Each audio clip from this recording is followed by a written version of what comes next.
Isn't it crazy? All of these people, right, told us, oh, we were mad to suggest that society was going to end up segregated because all of our leaders promised us that the jab was going to be completely voluntary. Look at what's happened.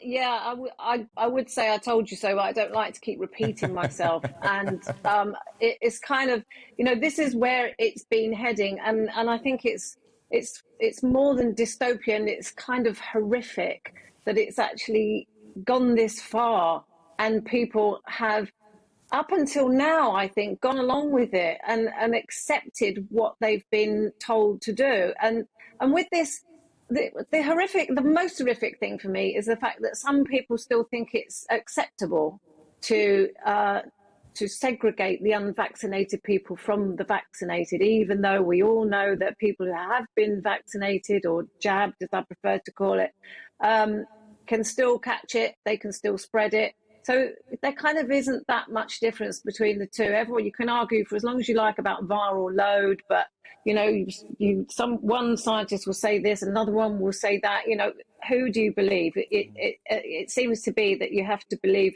what the governments are choosing to believe, and they're acting on that. And also, I do feel like Austria is kind of the test nation, if you like. When these things happen, there's always one country that does it first, I think, to kind of test the water, to see how it works, to see how people will go along with it. And if enough people who are jabbed still think that that's the right thing to do, let's, you know, shut these people down. Let's demonize them even further. Let's put badges on them. Let's say they're unclean, and pretend that all the problems are down to the people who haven't gone along with this thing, and chosen not to have the vaccine. I find it, I actually can't believe, I feel like I'm in a kind of proper nightmare at the moment.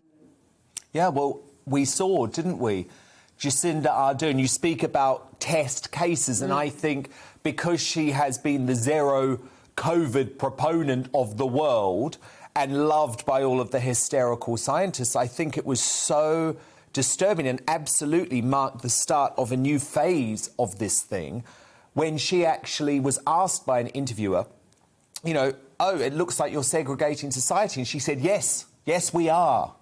And she was proud of it, Carol. She was proud of it.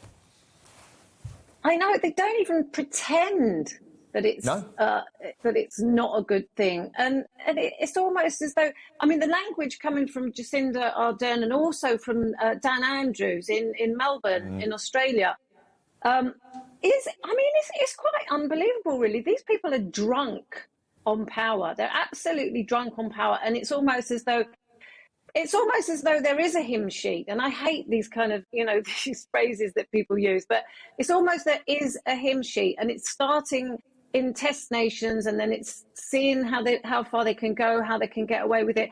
And at the end of the day, it has to be, I mean, the coercion towards getting every single person on this earth to take that jab is kind of, I think it's the end game. And also, it's not really about the vaccination either. I don't think it's particularly about health. I never have.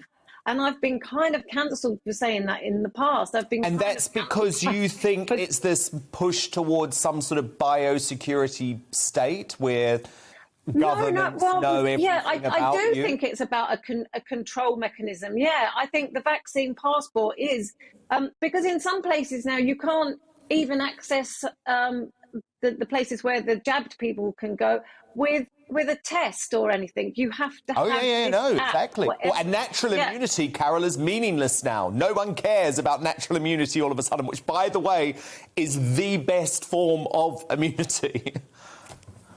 Yeah, and it probably always was, Dan. But when the UK started off by saying, what we're going to do is go with herd immunity, and then the WHO changed the definition of herd immunity. They changed the definition of vaccines. They changed the definition of something else. I can't remember what it is, but it's almost as though there is a script. They're all sticking to it, and there is a place that they're going to, and I Carol, you spend a lot of I think time... it has to be something else. I'm not sure yet. You spend a lot of time in France, where obviously these measures have been actually much stronger and much more stringent than the UK.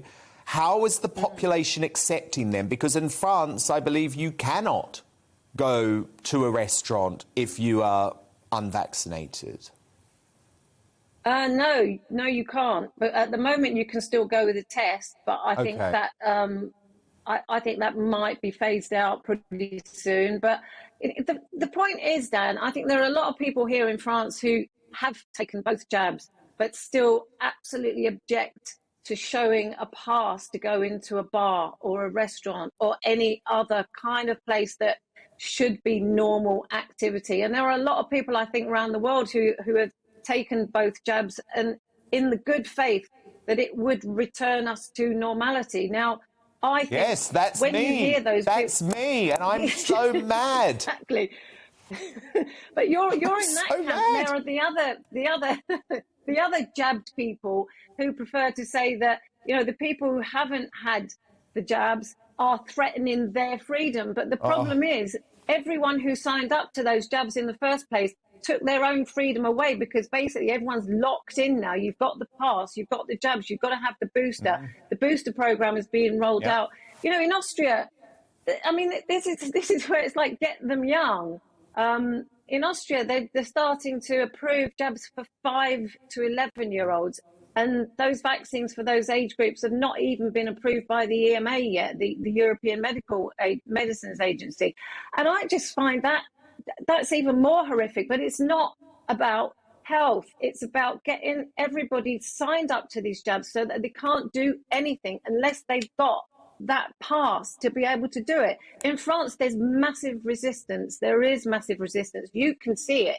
The protests that have been going on, I think, for 16 weeks almost, every single Saturday, massive protest in Paris and cities and small towns and villages all over France, in Italy as well, all over Europe. And as you say, they just don't get reported, and they don't get reported because they don't want people to know that there are so many of us. There are so many people around the world that object to this, and they want everyone to think, well, everyone else has gone along with it, so we might as well go along with it. Get the pass, have the jabs, do whatever we have to do. And, well, indeed, and there are more people against it than are for it, I think. I completely agree, and it was on my first show, Carol, where I said, you know, I fear that we are turning into a biosecurity state, and there was huge pushback against me, but that's where we are heading, and if we're not careful, we're going to end up like Austria. Carol McGiffin, you keep us posted. We'll speak again very soon. Thank you so much for joining Uncancelled tonight.